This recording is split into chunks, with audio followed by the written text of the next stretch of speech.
Welcome to News Focus. Join us as we take a comprehensive look at the international events currently dominating the global news cycle. Event number 1. Ukraine used UAVs to successfully attack Russian military aircraft repair facilities. Event number 2. The British Prime Minister pledged unwavering support for Ukraine during his meeting with President Zelensky. Event number 3. Ukrainian forces reinforced the defense line in Zaporizhia in the face of Russian troop concentration. Ukraine has launched a drone strike on an aircraft repair facility deep inside Russian territory. According to sources circulating on social media, the drones struck an aviation repair plant in Staraya Russa in Russia's northwestern Novgorod region. The attack reportedly hit the plant's main maintenance workshop, though local officials have not yet issued any statements. Social media sources also indicated that about 7 drones were intercepted during the incident. Located 400 miles north of Ukraine, the Staraya Russa plant is roughly 125 miles south of Saint Petersburg and east of the Estonian border. The 123rd Aircraft Repair Plant in Staraya Russa is known for maintaining and repairing both civilian and military aircraft, and is considered a key enterprise in Russia's aviation repair industry. It performs comprehensive repairs and modernization of aircraft systems, and is one of the top recipients of state defense contracts in the Novgorod region. Alexander Dronov, the governor of the Novgorod region, acknowledged that the area was targeted by a drone strike and said air defense units were actively responding. Meanwhile, the Russian Ministry of Defense reported that its air defense forces shot down 206 Ukrainian drones overnight, a common phrasing used by Russian officials to describe such incidents. The strike on the Staraya Russa plant marks the second drone attack on a Russian aviation facility in the last 2 days.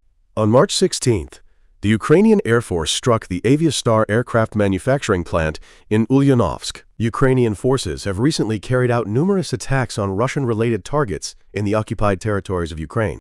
In the southeastern Zaporizhia region, a drone storage warehouse and a logistics hub near Osipenko and Primorsk were reportedly hit. The attacks also targeted Russian troop concentrations on multiple fronts, including near Kupiansk in the northeastern Kharkiv region, as well as in the eastern Donetsk region around Shakhtarsk, Udakhne, and Pokrovsk, and in the Kherson region near Petrivka. Previously, reports indicated that Ukrainian drones also struck targets in Russian-occupied Crimea, primarily focusing on air defense systems. Documented damage included 2 Protivnik and Parol radar stations, along with a launcher for an S-400 system.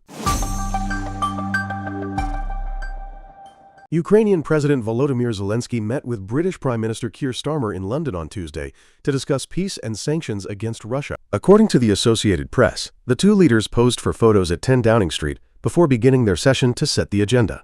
Mr. Starmer told Mr. Zelensky that it was vital to maintain focus on Ukraine, despite the war in Iran. He added that Putin could not be the beneficiary of the conflict in Iran, whether through oil prices or the lifting of sanctions. The meeting came days after the U.S. temporarily waived some Russian oil sanctions to ease pressure on global supplies caused by the war in the Middle East, which stemmed from joint U.S. and Israeli airstrikes on Iran that began on February 28th. Mr. Zelensky criticized Washington's move to ease sanctions, arguing it would create a huge windfall for Moscow to continue its attacks on Ukraine. Volodymyr, let me welcome you back to Downing Street. It's very good to have you here today. I want to start by paying tribute to the courage and resilience of the Ukrainian people over these 4+ years of this conflict. Quote, "They have shown extraordinary courage, both on the front line and in their daily civilian lives, and I hope you can pass on to them once again that the United Kingdom will stand with you until victory is won. Our resolve is unshakable and will always remain so. I think we have a lot to discuss today. It's really important that we are clear that the focus must remain on Ukraine." Quote, "There is obviously a conflict going on in Iran and the Middle East, but we cannot lose focus on what is happening in Ukraine and our need for support there. And secondly, it is important that we are consistent that Putin cannot be the beneficiary of the conflict in Iran, whether in relation to oil prices or the lifting of sanctions. Thank you for the invitation. Thank you for your support and your personal efforts to help us. Thank you to the United Kingdom for standing with us through this past difficult winter. We truly had a very tough winter. It's sad to admit it's in the past, but we have to act very quickly, and of course I want to discuss energy security. I want to discuss this topic with you, and also the situation on the battlefield, which I will share with you. I believe you are aware of all the details, but I have some additional information. Also, not forgetting our diplomatic and negotiation efforts, as well as the current situation with the American and Russian sides, we need to discuss this sensitive topic. Quote, "Yes, and of course about the Middle East, as you mentioned, it has a significant impact on Ukraine and Europe." So thank you again for your support, and thank you to your people.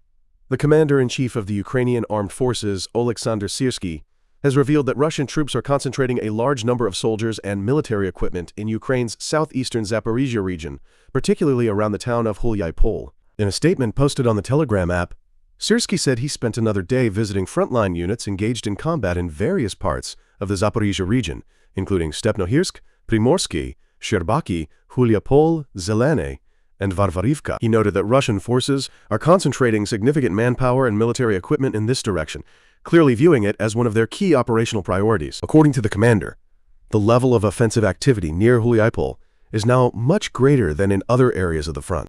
During his visit, Syrsky discussed the urgent supply needs for Ukrainian units operating in the area. This includes ensuring the supply of ammunition, drones, unmanned robotic systems, and other logistical resources necessary to sustain combat operations. Commanders also refined specific combat objectives in response to the changing tactics of Russian forces. Despite the intensifying battles, Syrsky stressed that Ukraine's overall mission remains unchanged: to maintain defensive positions and fortified lines, inflict the highest possible losses on the invaders, regain initiative on the battlefield, and protect the lives of Ukrainian soldiers. Earlier, on March 14th, Syrsky had also visited the southern operational zone, where fierce fighting continues. According to him, Ukrainian defense forces in the region are holding their assigned positions while engaging with Russian units, gradually advancing in some areas, and continuing efforts to reclaim occupied settlements. Recent reports indicate that the Russian army has intensified its offensive operations along multiple sections of the front line. Analysts have observed a particularly sharp increase in attacks in the Zaporizhia region, with the tempo of assaults sometimes exceeding activity in one of the most intense combat zones near Pokrovsk. Meanwhile, experts from Deep State report that Russian commanders are redeploying units and bringing in reserves. They believe this troop buildup may also be influenced by seasonal changes, as improved weather and denser vegetation could alter battlefield conditions and tactical approaches. In recent days, Russian forces have intensified attacks on multiple frontline sections, particularly near settlements around the Hulyai-Pol axis, which military analysts describe as one of Moscow's main offensive directions in the region. Ukrainian defenders continue to resist these attacks and conduct counter-offensive operations aimed at slowing or repelling Russian advances.